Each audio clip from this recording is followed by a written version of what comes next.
Acústica Noticias presenta Acústica Rural, el informativo con los pies en la tierra. Conducen José Luis Reyes y Armando Soto. Muy buenos días, amigos de Acústica Rural. Somos la primera cadena de agronegocios en México, transmitiendo lo más importante de la información generada en el sector de la producción primaria y agroindustrial.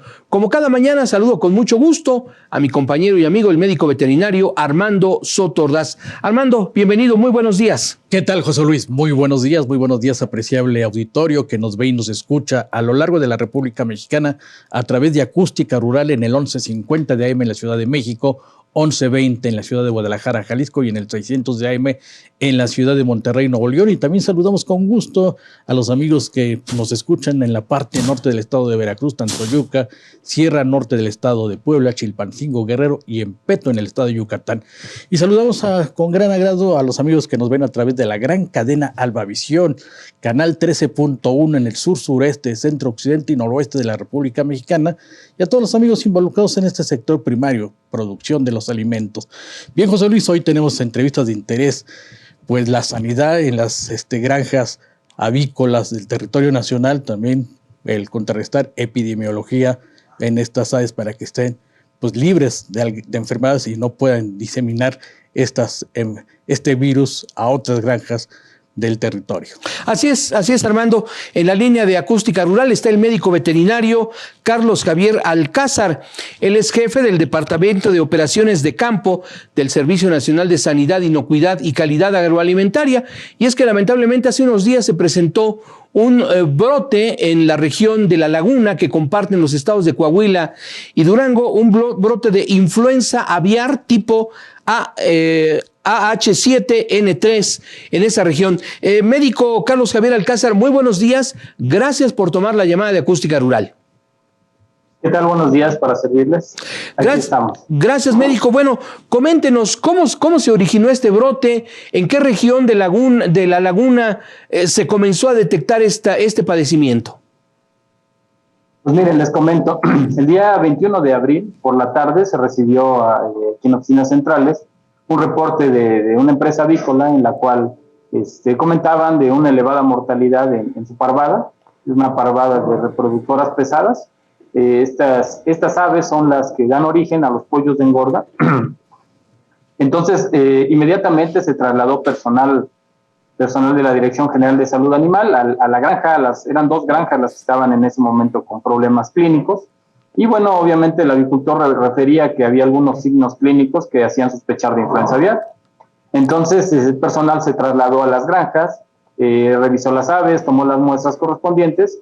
Y ese mismo día por la madrugada los laboratorios oficiales del Senacica estaban reportando que se trataba de un virus de influenza aviar H7, por lo cual de manera inmediata se activaron los protocolos de emergencia para tratar de contrarrestar los efectos de este virus. De esa manera fue como se originó. Médico veterinario Carlos Javier Alcázar, Armando Soto, muy buenos días. Médico, si nos puedes comentar esos protocolos para la contención de este brote, cómo lo están realizando ustedes a través pues, de todos los técnicos y monitorear pues toda esta región donde pues apareció, donde llegó este virus de influenza aviar. Claro que sí. Miren, les comento, en cuanto nosotros detectamos algún problema de este tipo que impacta en la producción pecuaria, sobre todo ahorita particularmente en la avicultura, los protocolos que tenemos, los planes de emergencia, indican la restricción de la movilización, la sobrevigilancia en la zona. Entonces, en cuanto se detectó el virus, de inmediato se puso alerta al personal del Senacica que está en esa zona para que tuvieran a bien revisar 100% de la avicultura que se encuentra en esa zona, para realizar muestreos y hacer un diagnóstico de situación para ver cuántas más granjas se encontraban afectadas, ya que es un virus muy contagioso. Y bueno, las maneras de diseminarse de este virus son varias, incluyendo el aire, por ejemplo, las aves de vida libre, la contaminación con fomites, que son los vehículos, algunos enseres que se ocupan en la avicultura. Entonces, se trató de hacer, bueno, estamos trabajando en eso todavía, se están monitoreando todas las granjas, el 100% de la avicultura, que son bastantitas granjas en esa zona, Y la otra es la imposición de cuarentena. Son medidas restrictivas que impiden el movimiento de aves, productos y subproductos de origen avícola para evitar la diseminación del virus hacia otras áreas que se encuentren libres de esta enfermedad. Entonces, de esa manera son de primera instancia los protocolos que se tienen, además del establecimiento de puntos de inspección, de verificación de productos de origen avícola. Y les comentaba, ¿no? Todas las granjas que se van detectando se aplican medidas restrictivas, lo que es una cuarentena.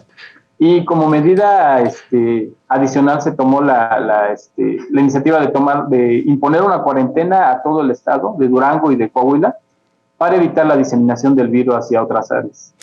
Médico veterinario Carlos Javier Alcázar, ¿qué características tiene este virus AH7N3? ¿Por qué es de muy alta patogenicidad y qué diferencia tiene con otros virus de la influenza aviar? Bueno, tenemos categorizados los dos virus, tanto H5 como H7, la OIE lo establece así, que son notificables porque tienen la característica de cambiar sus aminoácidos y convertirse en virus de alta patogenicidad. Lo que significa esto es que causan una elevada mortalidad, son muy patógenos para las aves, lesiones, y obviamente eso se repercute en la mortalidad elevada que se presenta en las parvadas. Entonces, tanto H5 como H7 son dos virus que son de cuidado. Existen virus de baja patogenicidad y al igual existen de alta patogenicidad. El que estamos presenciando ahorita es el de alta patogenicidad, H7N3, aunque cabe mencionar que este virus lo tenemos en México desde el 2012, que inició el brote en la parte de los Altos de Jalisco. Y bueno, es un virus que ha estado persistiendo a través de aves migratorias, aves silvestres, y que bueno, pues se ha tratado de controlar con algunas medidas como es la vacunación. Sin embargo, en esta ocasión pues nos está afectando en una zona importante para la agricultura donde no se había presentado desde el 2012 algún brote de esta enfermedad. Pero las características particulares del virus causaron elevada mortalidad. Y por otra parte, médico, nos comenta usted que el origen es aves migratorias. ¿Se tiene identificado de dónde podrían provenir estas aves? ¿Y ese es el único motivo de contagio en esta ocasión? ¿Se sabe? No. O sea, son factores de riesgo para la diseminación de los virus. En las aves de vida libre, aves silvestres, sinantrópicas, aves acuáticas, pueden persistir estos virus, pero comportándose como un virus de baja patogenicidad en ellos. Pero cuando entran en contacto con aves domésticas, como son pollos, gallinas, se convierten en virus de alta patogenicidad. Entonces, estos virus, les digo, bueno, particularmente el H7 ha estado presente en nuestro país desde el 2012 y se ha estado, pues, de alguna manera circulando en el país a través de movimientos de aves, por ejemplo, aves vivas, de las excretas, que muchas veces las excretas, lo que es pollinaza y gallinaza, la ocupan los productores como fertilizante o en algunas ocasiones hasta para alimentación en el ganado. Entonces, cuando estas excretas no son tratadas adecuadamente bajo tratamientos térmicos, pues es una fuente importante del virus y puede llegar a cualquier lugar de esta manera, ¿no? Además de eso, los movimientos de vehículos, de camiones, el personal, la falla en medidas de bioseguridad sobre todo. Y bueno, algo importante que también es mencionar es la vacunación. Cuando las vacunaciones, porque existe una vacuna para prevenir esta enfermedad, cuando las vacunaciones no se llevan a cabo de manera adecuada, cuando se está monitoreando la parvada con un perfil serológico, pues podemos tener este tipo de problemas. Y Carlos Javier Alcázar, si nos puedes comentar, Senacica, ¿qué restricciones le está dando al productor en esta región, en los despojos de aves muertas? ¿Qué es lo que están haciendo? Y también para contrarrestar toda esta pues seguridad epidemiológica y no se vaya a esparcir a otros territorios o a otros estados de esta parte de la región, de la comarca. Sí, bueno, miren, de entrada las medidas que se están tomando es que todo lo que es las aves la mortalidad, digámoslo así, a causa de la enfermedad, tienen que ser dispuestas de manera sanitaria por enterramiento, y eso es supervisado por personal oficial de la Dirección General de Salud Animal del Senacica, para que efectivamente se constate que esas aves se está minimizando el riesgo de que pueda esparcirse. Todas las aves que se han detectado como infectadas y tienen signología clínica, pues tienen que ser eliminadas, tienen que ser de alguna manera destruidas y dispuestas sanitariamente para evitar la diseminación del virus. Además, otras de las medidas que se tienen como control es que se tiene ahorita prohibida la movilización de las excretas, pollinaza y gallinaza, de la zona afectada, de estos dos estados incluso, no nada más de las granjas afectadas, sino en general de todas las unidades de producción avícola. No puede salir nada de pollinaza o gallinaza fuera de los estados cuarentenados.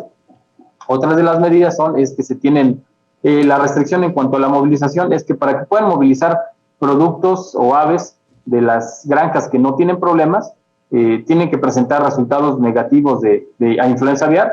Esos resultados son trabajados en los laboratorios de aquí del Senacica y los muestreos son realizados por personal oficial.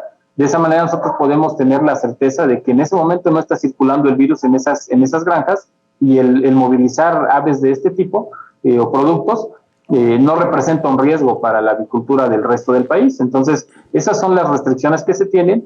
Y bueno, tiene que haber una autorización para que nosotros permitamos el movimiento de estas aves. Si se considera un riesgo, no se permite la movilización. Ahora, por otra parte, médico veterinario Carlos Javier Alcázar, ¿hay algún riesgo de transmisión del virus? ¿Hay algún riesgo para los operadores que están trabajando con las aves, incluso para los propios granjeros que están en contacto con ellas? No hay ningún riesgo. Hasta el momento no se ha detectado riesgo. Se han estado haciendo monitoreos también a las personas, pero no implica un riesgo para la salud pública la presencia de este virus y el contacto de aves con las personas. Sin embargo, bueno, la recomendación es que cuando se tenga contacto con aves infectadas, pues se tenga precauciones y equipo de protección, ¿no? Por cualquier situación, ¿no? Porque cabe mencionar que, bueno, los virus de influenza son de los virus que tienen altas probabilidades de mutación. Y bueno, hay ciertas recomendaciones, ¿no? Le digo, en el momento el virus de influenza aviar H7N3 no tiene riesgo para la salud pública. El consumo de productos de origen avícola no representa riesgo tampoco. Bien. Médico Carlos Javier Alcázar, ¿nos permite unos instantes? Vamos a una breve pausa y continuamos platicando de este importante tema. Claro que sí. Gracias. Está usted en Acústica Rural, la primera cadena de agronegocios en México. Estamos hablando de este brote de influenza aviar que aún sigue vigente y que mantiene en cuarentena a los estados de Coahuila y Durango. Vamos a seguir conversando de esto después de escuchar a nuestros amables patrocinadores y de reiterarles que estamos en radio a través de las frecuencias de Acústica, en televisión a través de la gran cadena Albavisión, canal 13.1, y también en nuestras redes sociales. Nosotros regresamos enseguida. Muchas gracias por acompañarnos esta mañana muy temprano.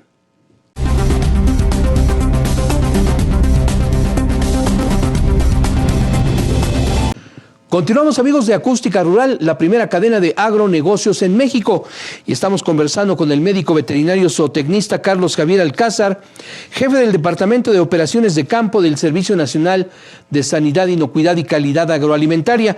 Médico Alcázar, coméntenle al auditorio de Acústica Rural, ¿qué tipo de movilización se genera para el Senacica? ¿Únicamente está en área de vigilancia estos dos estados o se podría extender un operativo de prevención hacia otras entidades o regiones productoras de nuestro país?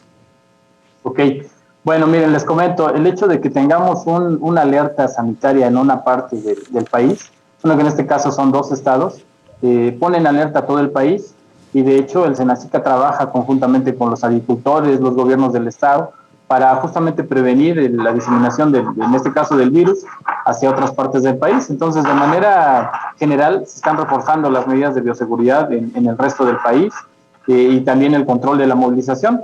Es importante comentar que dentro de poco tendremos la activación del Dispositivo Nacional de Emergencia en Salud Animal, el cual faculta a la Secretaría para realizar ciertas acciones para el control justamente del virus.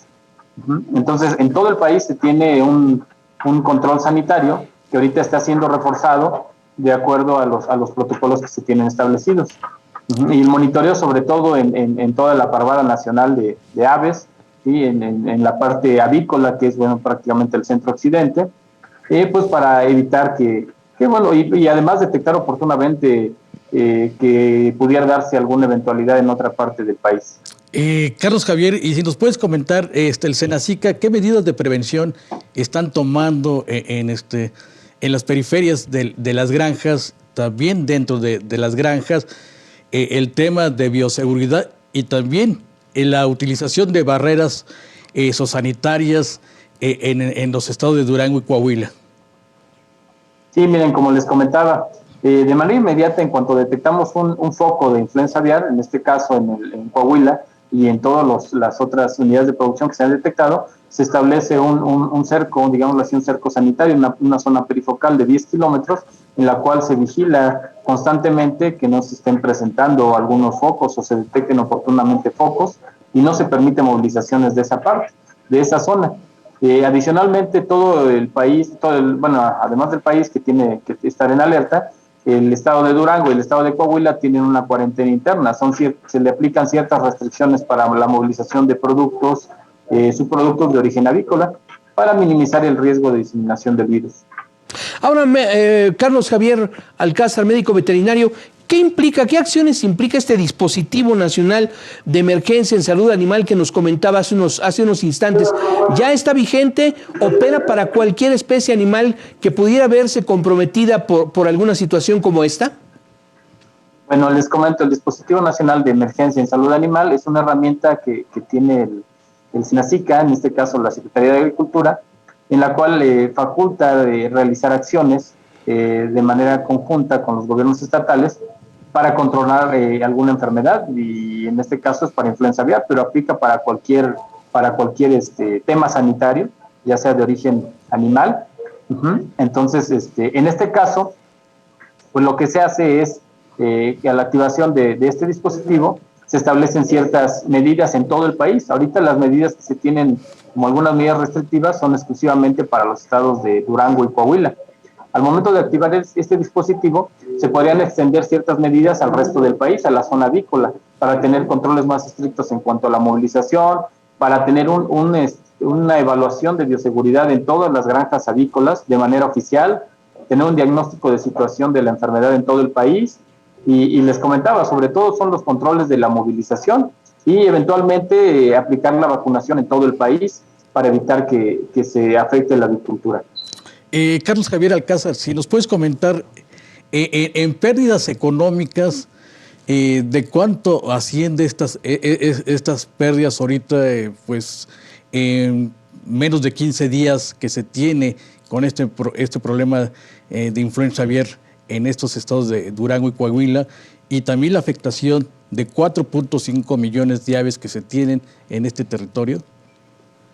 Sí, así es. Miren, de momento les comento, la parte afectada, en la parte de Durango y Coahuila, tenemos identificadas 44 granjas que han tenido resultados positivos al virus de influenza aviar, y las cuales se está dando un control sanitario. Tenemos alrededor, un poquito más de 1 millón de aves que se han visto involucradas.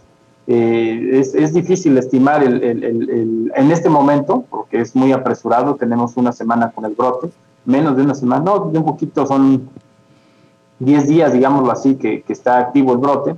Entonces, es difícil estimar las pérdidas que tenemos hasta el momento. Sin embargo, lo que sí les puedo comentar es que no se ve comprometida la parte del abasto de huevo y pollo por el momento, ya que la población de aves de huevo para plato, y en este caso de pollo de engorda, pues es bastante en comparación de lo que tenemos afectado hasta este momento. Ahora, por otra parte, médico veterinario Alcázar, ¿qué tan importante y qué diferencias existen en tamaño entre la avicultura industrial y la avicultura de traspatio? ¿Qué ocurre con la avicultura de traspatio? ¿Qué recomendaciones se les puede dar a aquellos granjeros que tienen 4 o 5 aves o instalaciones medianas o pequeñas? ¿Cómo pueden detectar este virus y qué es lo que deben de hacer en caso de que sospechen que pudieran estar comprometidas sus aves? Sí, miren, les comento, de momento la avicultura comercial tiene la ventaja de abastecer a gran escala a la población, a nuestro país, en cuanto a productos, ya sea huevo y pollo. Sin embargo, la agricultura de traspatio, en ciertas zonas rurales también es importante, porque es el autoconsumo prácticamente de ciertas familias que que no tienen acceso a lugares más, donde hay más comercialización de este tipo de productos, digámoslo así. Entonces, es importante que las personas que se dedican a la crianza a pequeña escala de aves, pues tomen medidas preventivas. Sobre todo lo que les recomendamos es tomar ciertas medidas de bioseguridad. Uno de los factores de riesgo es los que les comentaba, la mezcla de aves, los mercados de aves vivas. Entonces, es recomendable que si tienen pocas aves, las tengan resguardadas, no las tengan de preferencia en vida libre, al aire libre, digámoslo así, para que no tengan contacto también con aves de vida libre que pudieran eventualmente acarrear el virus.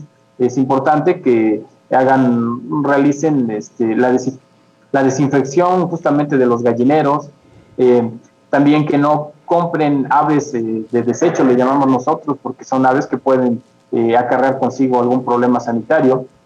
Muchas veces por la parte económica que se hace barato, a lo mejor una ave que ya terminó su ciclo productivo, la ingresan con sus aves de traspatio y bueno, eso puede ocasionar algún problema sanitario. Entonces la recomendación es que no introduzcan aves de este tipo con las aves que ellos crían, establecer tapetes sanitarios, que es una forma muy buena de controlar el ingreso de enfermedades a las unidades de producción.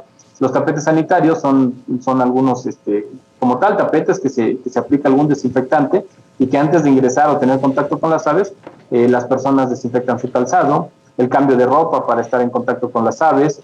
Y lo más importante, estar vigilando las aves todos los días, si detectan algún signo sugestivo a la enfermedad. ¿Cuáles son los signos sugestivos? Bueno, inicia con alguna elevada mortalidad. Otra de las características de la enfermedad es que, bueno, puede producir signos respiratorios, digestivos, como diarrea verdosa. También se pueden detectar aves con algunas lesiones en la cresta y barbilla, se le ponen de algún tipo, una coloración rojiza, morada, más o menos, y les comento la mortalidad elevada. En caso de que algún productor detecte este tipo de problemas en las aves, tiene que reportarlo de manera inmediata y les voy a dar, si me permiten, les voy a dar un teléfono al cual pueden reportarlo. ¿Cuál es, médico? Sí, miren, el teléfono es el 800-751-2100. Lo repetimos. Perdón, lo repetimos. 800-751-2100. Este es incluso un teléfono gratuito y que funciona a nivel nacional. Así es, y les comento, este es un teléfono de emergencia que tenemos activo las 24 horas del día y los 365 días del año. En cualquier momento es atendida la llamada para obtener los datos y para que podamos atender cualquier notificación de alguna sospecha de esta o alguna otra enfermedad de alto impacto en otras especies. Y bien, en este teléfono nos dice, funciona las 24 horas y pueden recurrir a él todo tipo de personas que tengan contacto con aves y que sospechen, que noten algo raro en su parvada y permítame repetir algunos de los signos que pudieran presentar las aves: elevada mortandad, diarrea verdosa, lesiones en la cresta y en la barbilla. Estos serían algunos signos de alarma, si se me permite utilizar el tema, para que se pongan en contacto con Senacica. Así es. Sí, en el caso de aves que están produciendo huevo, algo muy característico es la baja de producción. Es un virus que afecta al sistema reproductivo, entonces lo que vamos a notar en parvadas que son para producción de huevo es la baja de la postura de manera inmediata. ¿Y esto no distingue aves para consumo y aves productoras de huevo? ¿Afecta por igual? Es un virus que sí, cualquier ave doméstica tiene alta susceptibilidad al virus. ¿Otras especies animales que se pudieran ver afectadas por este virus de influenza, médico? No, es un virus exclusivo de la especie aviar, es un virus de influenza aviar que afecta exclusivamente a las aves, a cualquier tipo de aves. ¿Podrían estar involucradas también las codornices u otro tipo de aves? Incluso preguntar, ¿las avestruces también se verían afectadas? Sí, como les comentaba, cualquier tipo de aves son susceptibles al virus de influenza aviar en menor o mayor grado, pero sí todas son susceptibles y obviamente depende del tipo de crianza. Obviamente donde tenemos una gran cantidad de aves hacinadas, como son las granjas tecnificadas, pues las pérdidas se ven más evidentes, son más evidentes. Y digamos que de alguna manera la ventaja que tienen las granjas tecnificadas es que la mayoría de ellas, si no es que todas me imagino, cuenta con un servicio de al menos un médico veterinario que tiene conocimiento pleno de esta situación. Y la pregunta es, en este caso los granjeros pequeños, también pudieran estar ya advertidos de la presencia de este virus en Coahuila y Durango, pero con repercusiones en todo el país para que se incremente la vigilancia.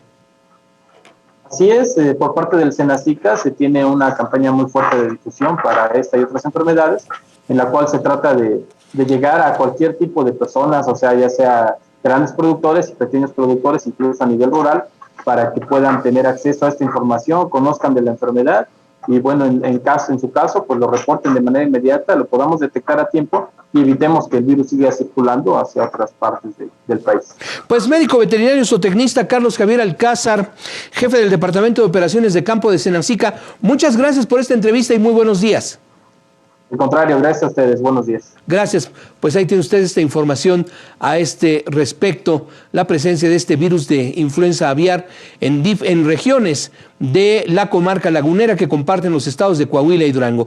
Nosotros vamos a una pausa, regresamos enseguida y recuerde, Acústica Rural también se encuentra en Spotify.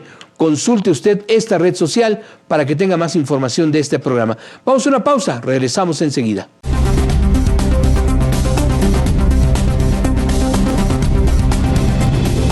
Continuamos, amigos de Acústica Rural, la primera cadena de agronegocios en México. Y bien, a continuación vamos a platicar con el ingeniero Moisés Lino Linares. Él es consultor en eficiencia energética. Y es que lamentablemente continúa la crisis hídrica en gran parte de la República Mexicana. En días recientes en el Valle de México estuvimos en contingencia ambiental por las altas temperaturas, por la excesiva luminosidad. Esto se traduce en pocas lluvias y lo mismo ocurre en amplísimas regiones del norte de la República Mexicana. Yo creo que este es un tema muy pertinente, hablar de la eficiencia en el uso del agua. Ingeniero Lino Linares, muy buenos días. Gracias por tomar la llamada de Acústica Rural. Buenos días y gracias por la invitación. A usted, ingeniero, coméntele al auditorio que nos ve y nos escucha, ¿de qué tamaño es el problema de la crisis hídrica y de qué manera la eficiencia energética, en este caso, en el aprovechamiento del agua, en el uso adecuado de sistemas de riego y de equipos eficientes, podemos enfrentar este problema? Bueno, pues mira, para poner un poquito en contexto cuál es la crisis que ya empezamos a padecer del agua y recordando algunos datos generales, hay que recordar que el 97.5% del agua que nosotros tenemos disponible en todo el planeta, pues es agua salada y solamente el 2.5% es agua dulce, o sea, no tenemos una disponibilidad de agua dulce a pesar de que tenemos grandes cantidades de agua en el planeta. Si de este 2.5% del total de agua que tenemos de disponibilidad en el mundo, el 68% corresponde a glaciares, pues solamente vamos a tener un 31% o casi 32% que va a ser correspondiente al agua disponible ya en plataforma continental, o sea, los glaciares es la mayor cantidad de agua dulce que tenemos en el mundo. Entonces, la disponibilidad, si vamos haciendo cuentas, pues no es mucha la que vamos teniendo en cada país, en cada región. Entonces, un problema muy grave o que se va acentuando es de que el estrés que nosotros tenemos el país, de acuerdo a la disponibilidad que nosotros tenemos, pues es también bastante grande. Pues la geografía de México es muy amplia. Tenemos algunas zonas que son selváticas hacia el sur del país, pero la gran mayoría del país es semisecos y desértico. Entonces no tenemos unas grandes precipitaciones pluviales y tampoco tenemos la disposición de agua que nosotros quisiéramos tener en todo nuestro país. Para tener más o menos una idea del grado de presión que tiene México, o sea, y este grado de presión hídrica es la relación de cómo estamos nosotros utilizando nuestra agua, o sea, de la disponibilidad de agua, cómo la estamos extrayendo. Podríamos decir que en el sur del país, en los estados del sur, que estamos hablando de la península de Yucatán, Veracruz, Chiapas, Oaxaca, nosotros extraemos ahí el 8% de la disponibilidad de agua en esa región. Podríamos decir que en esa región pues somos sostenibles. O sea, estamos extrayendo muy poca agua de la que tenemos disponible. Sin embargo, la problemática comienza en el norte del país y en el centro. En el norte del país nosotros tenemos un grado de presión, o sea, una extracción del agua del 40 al 85% sobre los recursos que nosotros tenemos disponibles. Sin embargo, el problema más grave que tenemos, que es Valle de México, por la cantidad de personas que habitan en esta área de Ciudad de México y su área conurbada, tenemos un grado de presión o un grado de necesidad hídrica del 141% sobre los recursos que tiene esta región. O sea, en lugar de ser sostenibles, nosotros estamos extrayendo, imagínense, toda la disponibilidad del agua y todavía un 41% más. ¿Qué provoca esto? Que tengamos pues, sistemas como el Cutzamala o tengamos que nosotros empezar a extraer agua de otras regiones para poder abastecer el recurso hídrico pues, en la población. Entonces, estos estreses que vamos teniendo, pues están provocando un desequilibrio entre la disponibilidad de nosotros que tenemos de agua con la necesidad de la población. Entonces, no hay un equilibrio que nosotros le podamos dar a la naturaleza para que pueda haber una recarga de los mantos acuíferos. Al no tener esto, entonces, las presiones por agua en otras regiones comienzan a ser mayores porque tenemos que trasvasar el agua de un punto hacia otro punto. Entonces, esto más o menos para que podamos tenernos en contexto. De hecho, México tiene 153 acuíferos. Esa es nuestra dotación de agua, lo que nosotros tenemos como disposición. Y de estos 653 acuíferos que tenemos en México, 115 están sobreexplotados. O sea, ya han rebasado su límite de explotación y su límite de recarga. O sea, ya no es una extracción sustentable. Y, por ejemplo, la problemática mayor que tenemos de estos 653 acuíferos, 6 acuíferos de estos 653 representan el 58.5% de la extracción del agua y justamente pues están en el centro del país, en el Valle de México. Entonces el agua, lo que estamos provocando por la cuestión demográfica, por cuestiones del uso, cómo le estamos dando, pues tenemos una problemática que ya se empezó a reflejar en algunos estados. Y como lo hemos estado viendo en Monterrey, pues tienen una crisis de agua muy fuerte, donde ya algunas presas están muy por debajo de su nivel y ya no pueden abastecer ni siquiera un mes de agua hacia una ciudad. Entonces, es muy problemático y mucho más problemático es cómo estamos manejando el agua. De acuerdo a Conagua, los consumidores que tenemos de agua en México son de tres tipos. Tenemos del tipo agrícola, tenemos lo que es el abastecimiento público, o sea, ciudades, y lo que es el uso industrial. Justamente en la parte agrícola es donde el uso del agua estamos haciendo una muy mala gestión, porque tenemos que de estos tres tipos de consumidores de agua, el agrícola representa el 76.3%, que es la mayor cantidad de agua que estamos utilizando de nuestra disponibilidad. El autoabastecimiento público solamente representa el 14.4% y el industrial es casi el 5%. Entonces, el que nosotros no estemos utilizando de manera adecuada el agua hacia los sistemas de riego, hacia el sistema agropecuario, está provocando que estemos teniendo estrés en las ciudades y un estrés hídrico que no tenemos precedentes en el país. Moisés, Armando Soto, perdón que te interrumpa, yo te quiero preguntar algo. Hoy en día, con la aceleración de la desertificación en muchos estados de la República Mexicana, y también, como tú dices, el gasto en los usos agrícolas es muy fuerte, más del 77% que es de agua y un bastante por ciento que se desperdicia. también por la edad que tienen estos sistemas de riego, el manejo también que se le da el productor, la concientización del productor hacia estos manejos de recursos hídricos. Ustedes como consultor, ¿cómo lo ves? ¿Qué soluciones tú tienes como consultor de eficiencia energética? Y también hoy esta energía y también las energías renovables, como es la eólica en algunas regiones también, y también la energía fotovoltaica.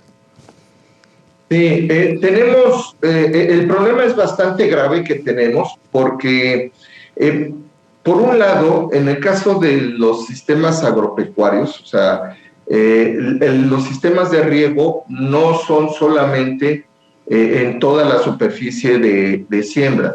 Los sistemas de riego están fundamentalmente concentrados en un 30% de toda esta área de siembra.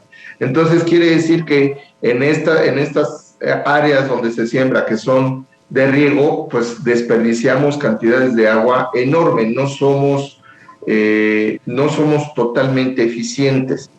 Y el grave problema que tenemos con el agua, o tenemos un círculo vicioso de problemática, es, por un lado, pues tenemos la tarifa 09, que es una tarifa subsidiada de energía eléctrica hacia el campo. Y esta energía eléctrica que está subsidiada es una energía eléctrica muy barata. Lo que provoca, o el fenómeno que está provocando en el campesino, es de que él utilice el agua indiscriminadamente porque el agua no le tiene un costo real de energía eléctrica. Entonces, como no tiene un costo real de energía eléctrica, para él ese insumo es muy barato y puede estar desperdiciando toda la cantidad que él quiera. Pero el otro problema que nosotros tenemos por los tipos de riego que tenemos, que fundamentalmente en México tenemos los sistemas de gravedad, o sea, el sistema por bombeo, que son los presurizados, son los menores, y tradicionalmente el sistema de gravedad, que pues es el canal que nosotros tenemos en la parcela y por gravedad se va haciendo el escurrimiento. Pues la eficiencia de utilización del agua, pues estamos hablando de una eficiencia del 40%, máximo un 65%, pero realmente el agua se evapora, se pierde en evaporación y el agua se percola, y nosotros tenemos durante esa trayectoria del agua que solamente la planta, o sea, ya el cultivo, pues vamos a tener un aprovechamiento del 40%. Entonces tenemos eficiencias por sistemas de riego, pues que todavía no estamos tecnificados, que estamos en un 40%. Y los otros sistemas que tenemos, ya sea el de aspersión o ya sea el sistema de goteo, pues en el caso de aspersión tenemos una eficiencia de agua, de aprovechamiento del agua, entre un 80 y un 85%. Y en el caso del goteo tenemos una eficiencia del 95%, que justamente pues en las zonas como Israel, que es donde más se ha utilizado, pues porque no tienen disponibilidad de agua, es donde se utiliza y tiene una mayor eficiencia. Pero ingeniero Lino, perdón que lo interrumpa, tenemos que ir a una pausa. Regresamos y nos sigue usted platicando de esta parte fundamental a la que se ha referido. Vamos a una pausa. Está usted en Acústica Rural, la primera cadena de agronegocios en México. Recuerde, estamos en redes sociales a través de Facebook Live, en la página de Acústica Noticias y también en Spotify. Ahí nos puede usted encontrar, independientemente de que estamos en radio, a través de las frecuencias de Grupo Acústica en diferentes puntos de la República Mexicana, y también en televisión a través del canal 13.1, la gran cadena Alba Visión. Regresamos enseguida.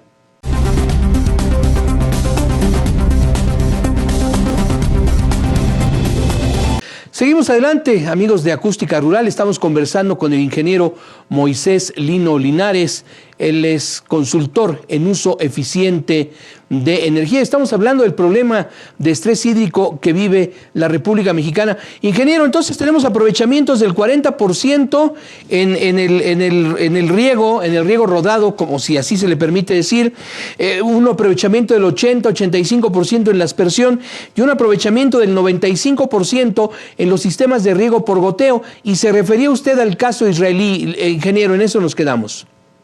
Sí, justamente, como bien lo comentas, en el caso del riego por gravedad o el riego rodado, pues tenemos eficiencias muy bajas. Y pues uno de los casos más exitosos que podríamos ver es el caso de Israel, donde ellos, toda su agricultura pues está totalmente modificada, está totalmente tecnificada y tienen riego por goteo. Entonces, ahí la eficiencia, pues estamos hablando de un 95%. Entonces, el tema es bastante complejo porque por un lado tenemos un problema de tipo de riego que tenemos en México.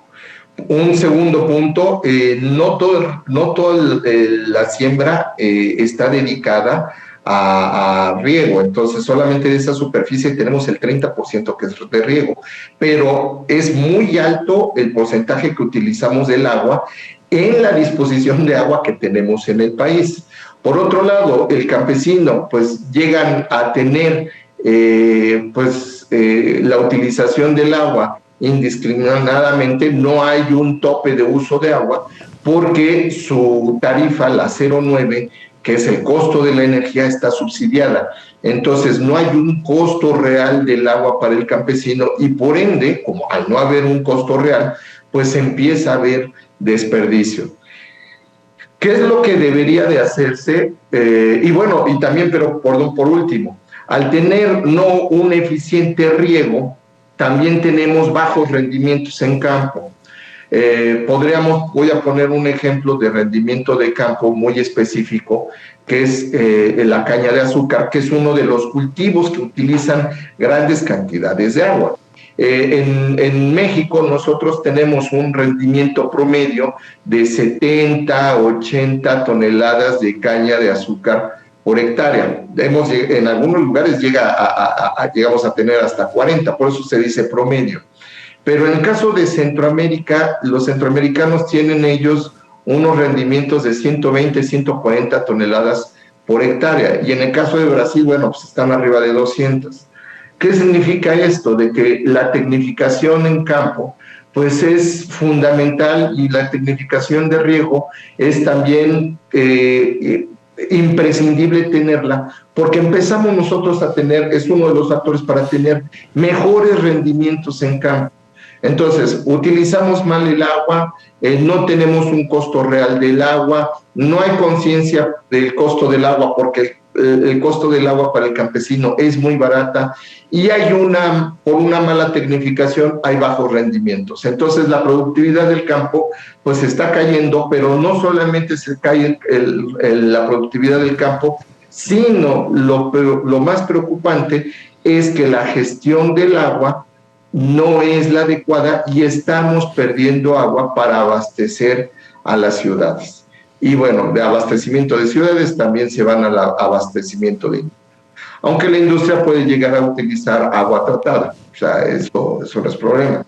Pero sí tenemos una problemática compleja que las soluciones, el gobierno federal ha tratado de ir impulsando mejoras en diferentes entidades de gobierno, llámese el FIDE, que es el Fideicomiso para el Ahorro de Energía Eléctrica, llámese FIRA, llámese FIRCO, donde han estado impulsando mejoras tecnológicas en los sistemas de bombeo, pero aún así se requiere dar mayor impulso, porque no solamente es la sustitución de bombas o motores eléctricos, sino es ver absolutamente toda la infraestructura que lleva un sistema de riego para poder ir tecnificando todo el sistema, no solamente la extracción, sino la conducción y ya el uso final.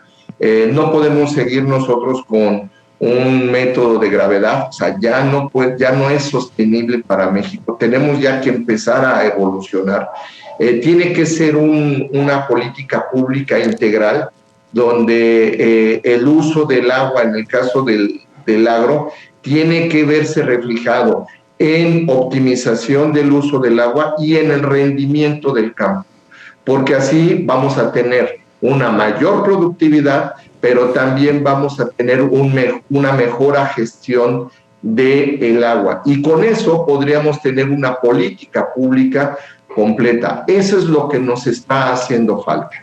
Ingeniero Moisés Lino Linares, estas propuestas, bueno, esto es lo que tú comentas, para el campo. Tenemos un territorio de 2 millones de kilómetros cuadrados, pero muy complejos, sistemas complejos en la producción de los alimentos, en el riego, como tú dices, ese uso eficiente en el norte, en el centro, en el sur.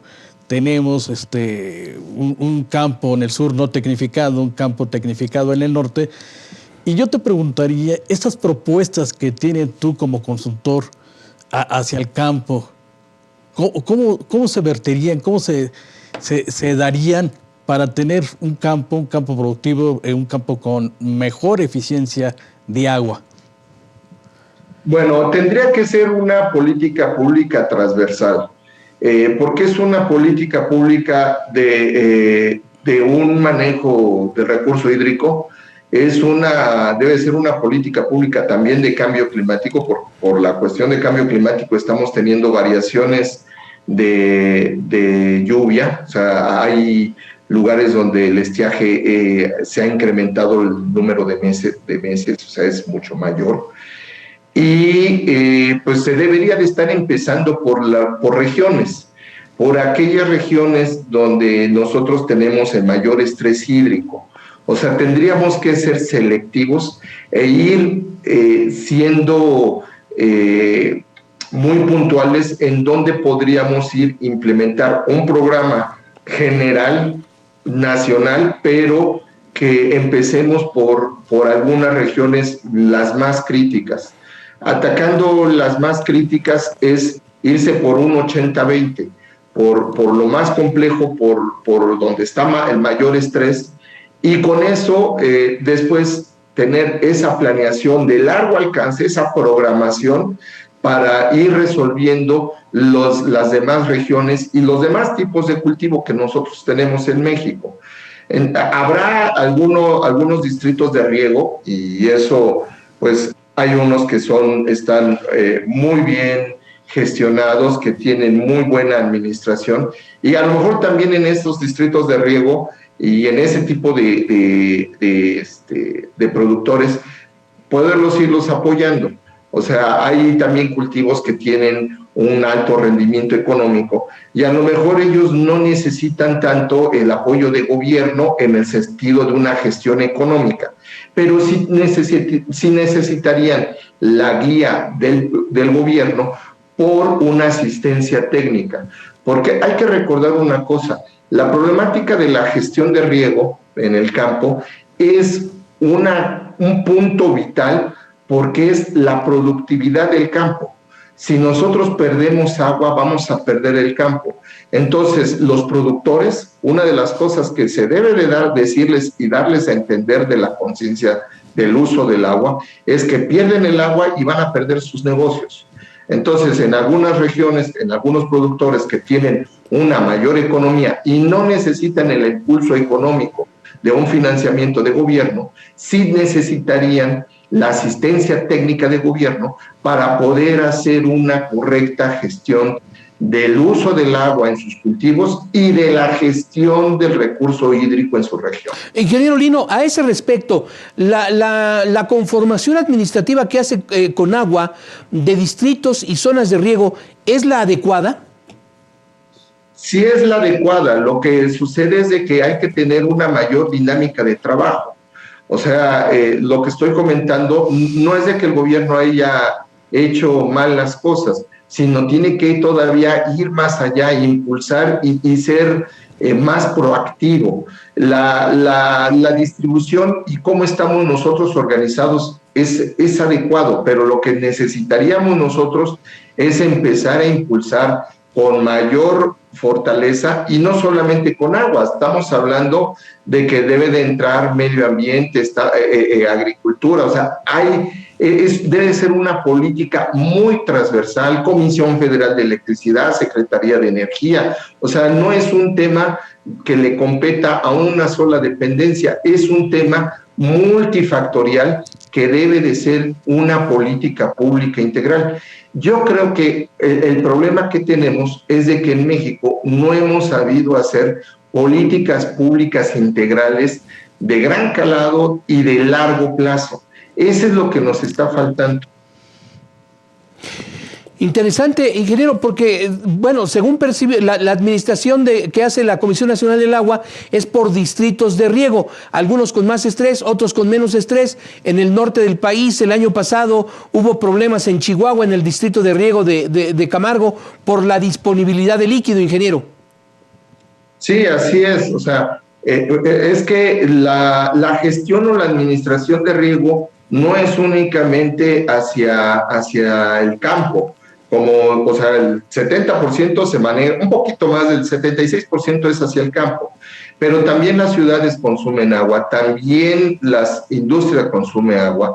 Tenemos áreas que son de competencia municipal, tenemos áreas que son de competencia estatal, entonces son políticas públicas integrales. O sea, no podemos pensar que con agua sea la hegemónica que pueda dar las directrices. Tiene que haber una concentración de actores para que esto pueda estar caminando. Mientras nosotros no podamos o no definamos perfectamente bien cuáles son los involucrados, que no tengamos esta política pública, que sea política pública integrada, transversal, no vamos a poder avanzar. Algo muy sencillo, la competencia que tienen los municipios y los estados es realizar programas de ordenamiento ecológico locales, programas de ordenamiento ecológico regionales o estatales.